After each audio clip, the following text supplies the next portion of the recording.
those threats were not necessarily real in the sense that Mr. Boyd remained in the home. There were many questions about the fact that he remained and her children could still come and go to the house. I think it's relevant based to the testimony that was elicited from defense counsels yesterday. Overruled.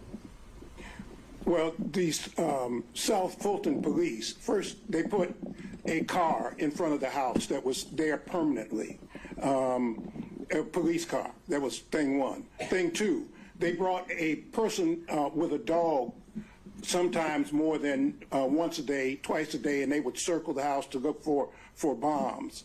I knew that that was a house that my daughter had worked for. It was a brand new house. She's the only one who would ever live there. It's a 4-bedroom, brand new house, and somebody needed to protect the house, and I stayed there to basically take care of the house, to take care of the yard, to take care of that. Also, somebody sprayed, again, the B word and the N word hey friends, on the happy house. Friday. Thanks for joining us. I don't think my daughter even knew that. I cleaned it off and Courier, thank you for called the joining us. We police do want to and begin with some South, late-breaking news Fulton this morning. police, Some they pretty have, big I'm sure, all the worldwide records news. of all We the know things that that Russian happened. opposition And all leader the Alexei neighbors, I Navalny notified all has the died neighbors in to prison, look ending out, a to watch years-long out. fight And against corruption it was so in the crazy. Kremlin I mean, it was that just saw so him crazy. survive We'd have several people show poisoning up attempts. in parked This car. There was a broke guy early this morning. Now, in a for probably statement, the 8 Federal hours out in Prison front of Service said the that house, Navalny felt unwell after a walk and lost consciousness. An ambulance arrived to try to rehabilitate him, but he died.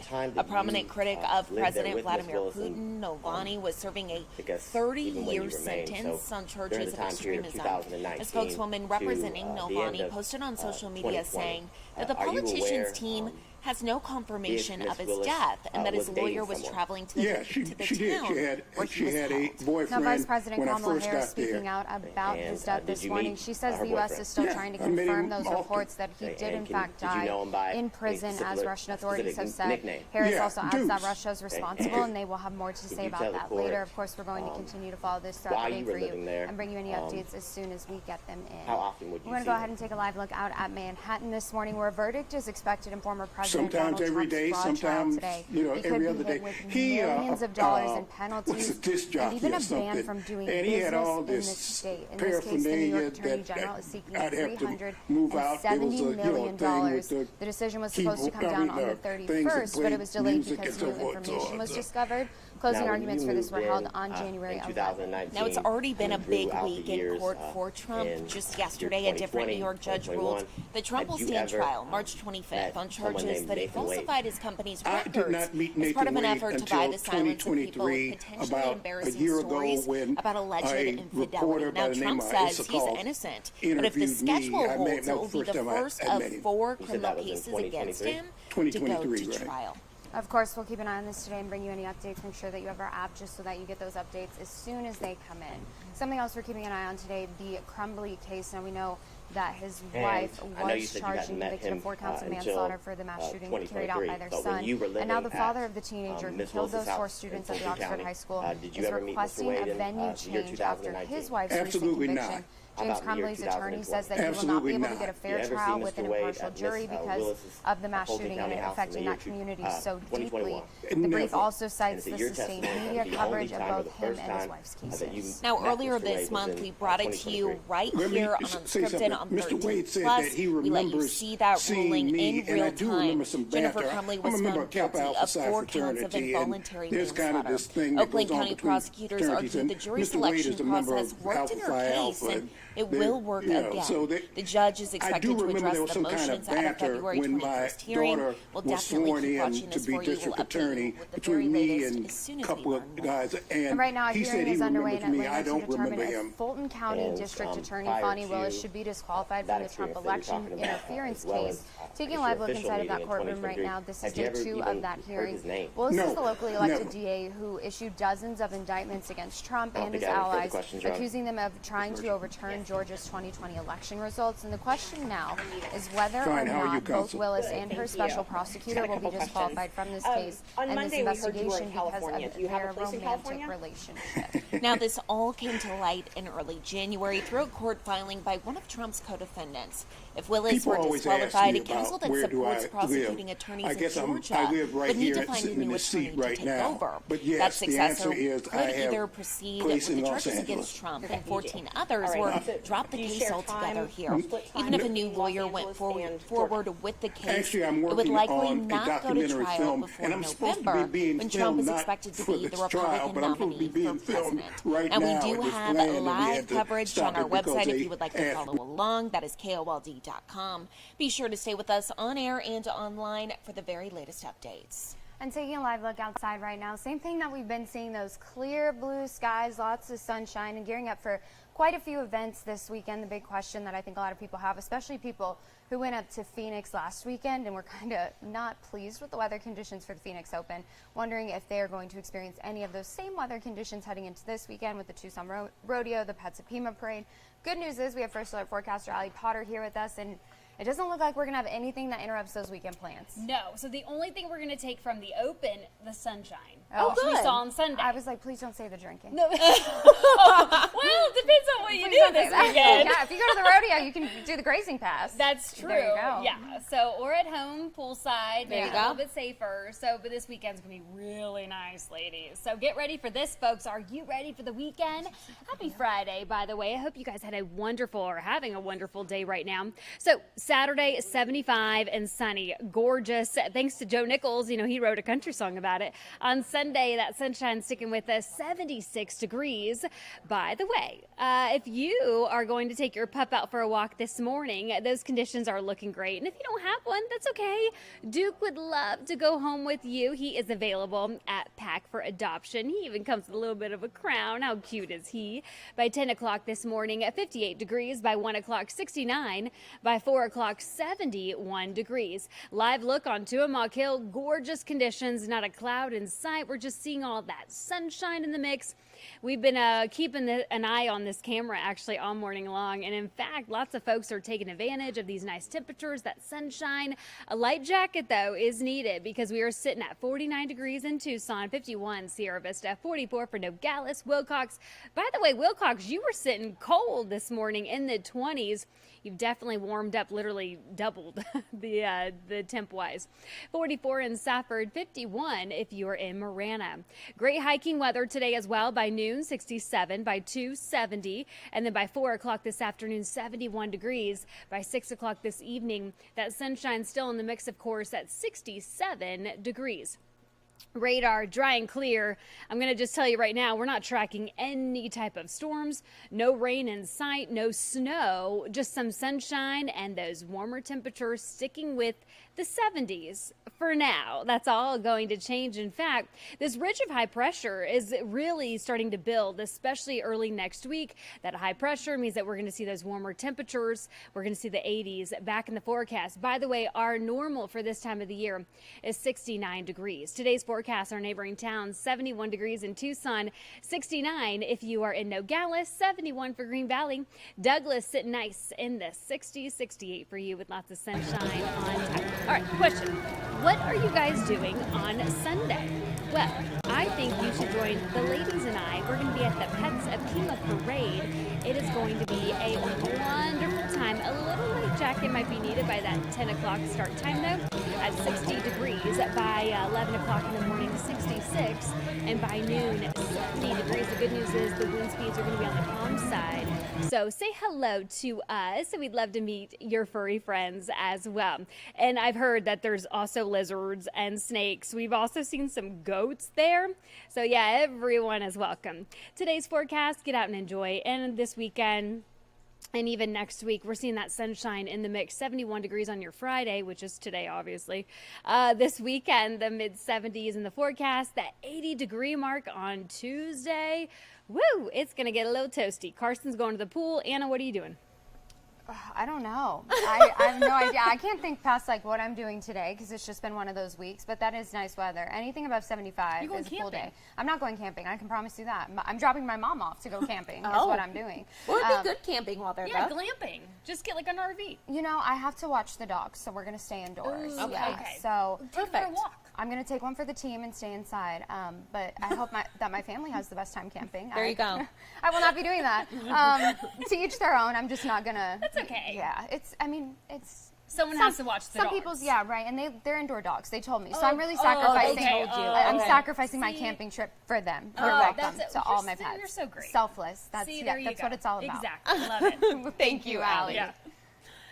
And we want to now bring in Captain Chris Kim from the Salvation Army. Welcome. Good morning. So starting today, big news for the Salvation Army, definitely going to be changing a lot of people's lives here in southern Arizona with being able to get haircuts for free. Yeah, it's a wonderful opportunity. We made connections with our volunteer who just is an amazing volunteer, number one. But number two is that she decided that she has extra time. I don't know how she does. She works 6 days a week. Wow. But she's willing to come down to our shelter down on Main and Speedway, and she's going to cut hair. And all she's going to say is, it's free. I will bring the stuff. You just tell me how many that's cutting that day, and I'll be there, and I'll do it. And that's an amazing thing for me to see, just somebody out of nowhere that has a connection with us because we reached out to them saying we need help. And so now it's becoming a free haircut for the clients that are inside, you know, and they'll look better. So hopefully they can get on their way to being a better person and having that confidence to go out and say, hey, I'm here, I want a job, and I want to be able to continue, you know, give back, and maybe they'll pay it forward later. And I think that's one of the things that stands out about this, the Hospitality House Haircuts program, because for a lot of us, I mean, I know when we have to go get our hair done, it's just a whole thing, and you're like, this is inconvenient, but it really can make a difference for somebody in just changing the way that they feel about themselves and present themselves to the world. Yeah, exactly. You don't want to look like you're displaced. You don't want to look like you're in need. But if you have that confidence, that haircut, that just one little style that says, you know, this is making you look better. Here's some extra things going on. Why don't you go ahead and, you know, give, and then they can see that they'll have that confidence in themselves to kind of say, hey, I can do this again.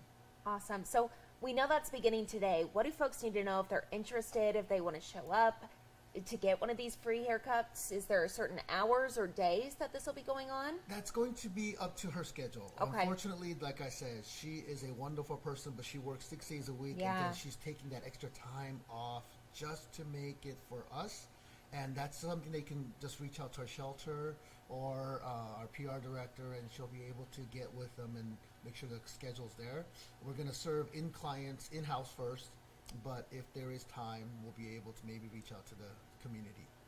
So how can people in the community help? Maybe if we have somebody watching who's a hairdresser who cuts hair and they're like, hey, I want to get in on that. What's the best way for them to do that? Just to give us a call and just tell us you're interested. Maybe we can have 3 or 4 people do it at the same time, or maybe even better is that have individuals come different days, so that way we can cover more people. We do have 110 beds in our shelter, and so that's a lot of people that's in there in the evening time.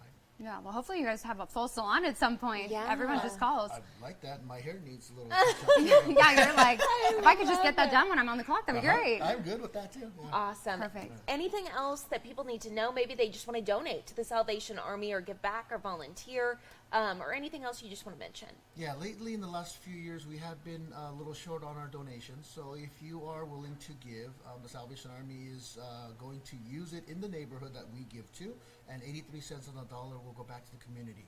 So it's an awesome number that we can give back, but it matters. The big donations really help, but I'm looking for more of the small donation that says, here's $50 a month, or here's $25 a month. Whatever it is, it's going to help, because in the long run, the more money that comes in, the more we can do for those people that are around us.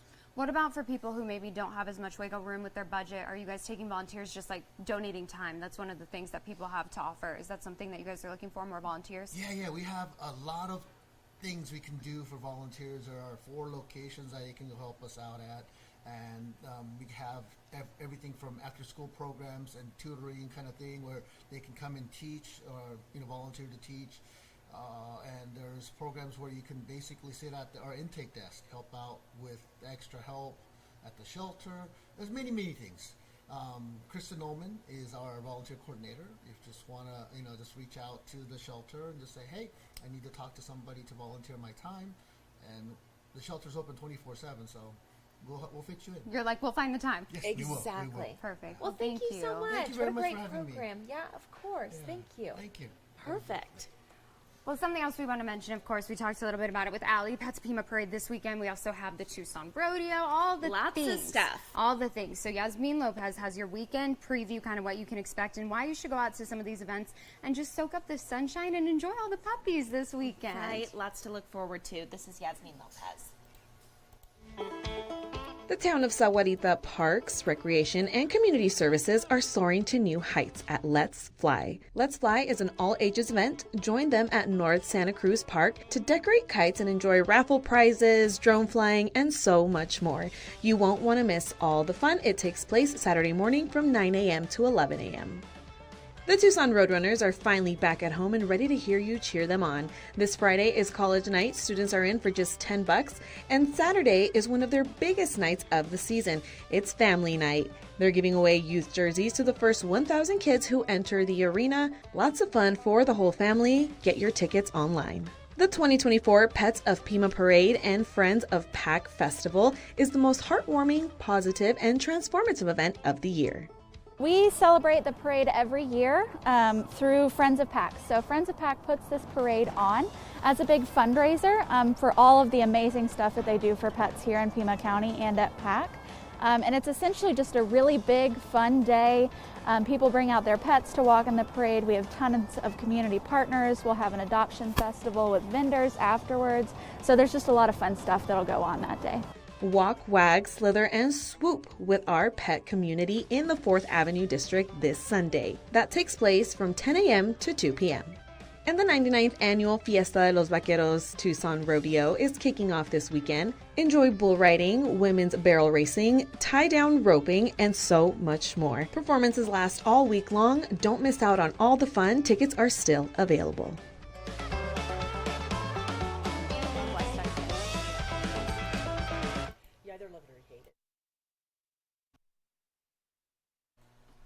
Well, hello. Hi. It is National Caregivers Day for those folks who didn't know. And of course, we wanted to bring in Kristen here. So tell us a little bit about your story, super unique story, and then we'll go from there. Okay, so my name is Kristen Hinson. I am a registered nurse, and about two years ago, I was doing in-home case management for patients, renal patients, and I contracted COVID from one of them. I got COVID-19. I went into respiratory failure, and I had a type 2 non-STEMI, which is a very mild heart attack from the lack of oxygen.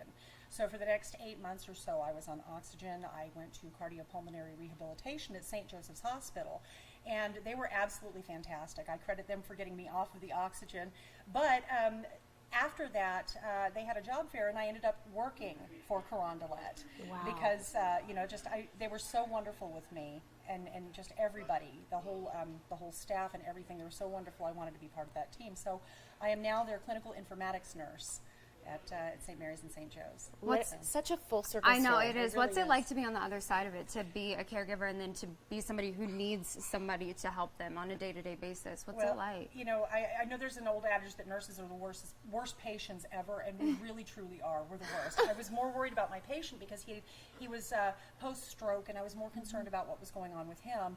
But because of that, it's just you put yourself, you find yourself in situations where you're closer than you want to be, and unfortunately it's inevitable. We all are exposed to it, and we all get sick, and so I did, and I got sick with gusto. So but it was very, very strange for me to be on the other side of the bed. I'm just not used to that. I'm used to being the one that gives the care. So to be on the other side and to be reliant on other people and to be helpless is it gave me a new perspective on what my patients go through. So Yeah, I was reading your story a little bit before you came in, and when we were reaching out, and one thing that you said is you never realized how important caregivers were. I mean, you were a caregiver, you know what I mean, but actually needing that yourself, they really changed your life. Well, it really did. I mean, if you think about I got my start 28 years ago in healthcare as a patient care technician. Actually, before that, as a patient care liaison. So I got my start just kind of wanting to provide that care. And I think it starts there with wanting to make a difference in someone's life by doing something. I'm sure that's where in my little young mind, 20 some odd years ago, that's where I got my start in nursing. So you don't think about the fact that, hey, I might actually need that at some point.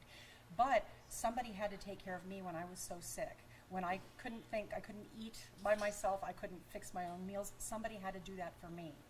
And that's not lost on me. So every single one of our caregivers, they put themselves in the same kind of danger that I was in just briefly as a case manager. They are there, for example, our caregivers that work for the senior care agencies. They go in and they spend time with the seniors in home. They are there taking care of all of their needs, despite their own illnesses, their own concerns. There's just so much to be said for that. That part is not lost on me, and somebody had to do that for me while I was so sick. And I just, I can't say enough for those that provide care. So thank you guys.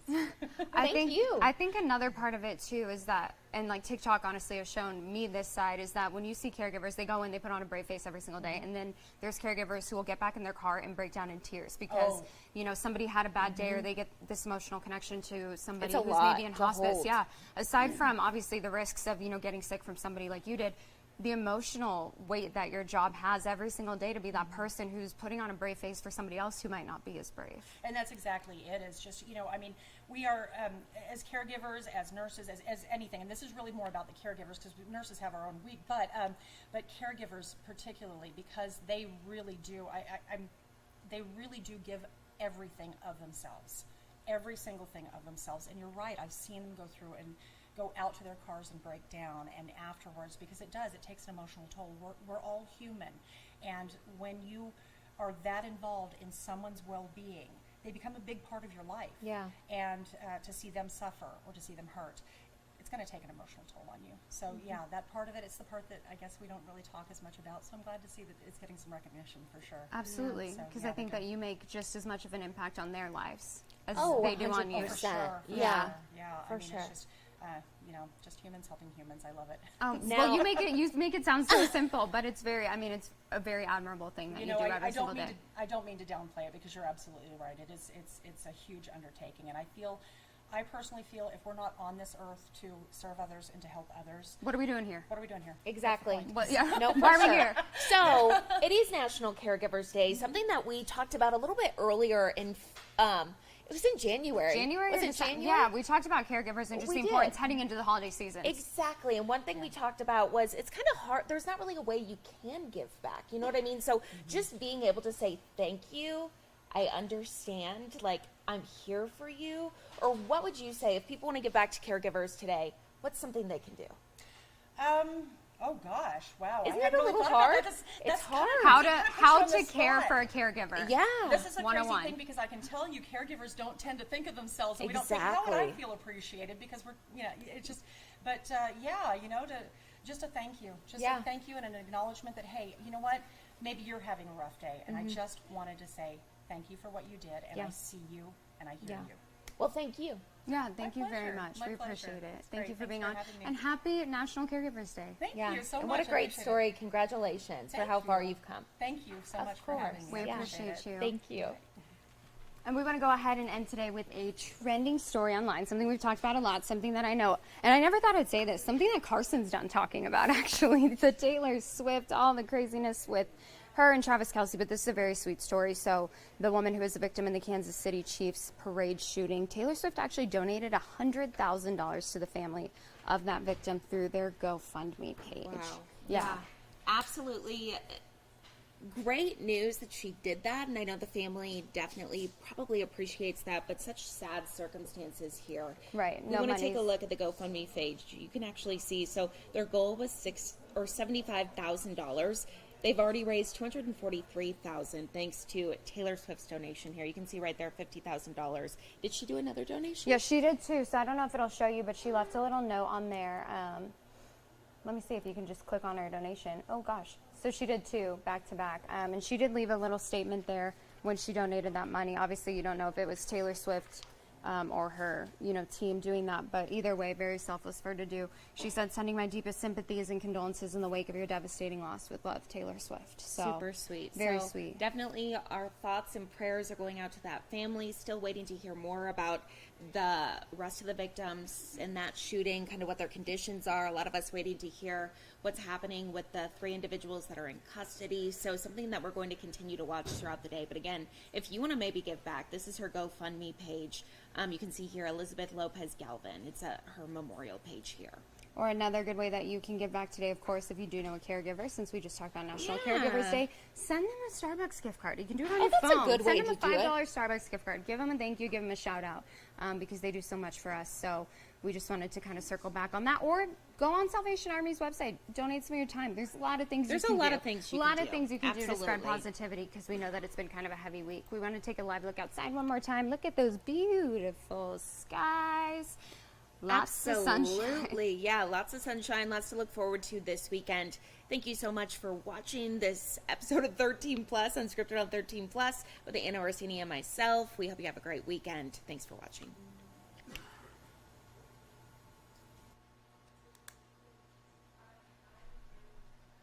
What?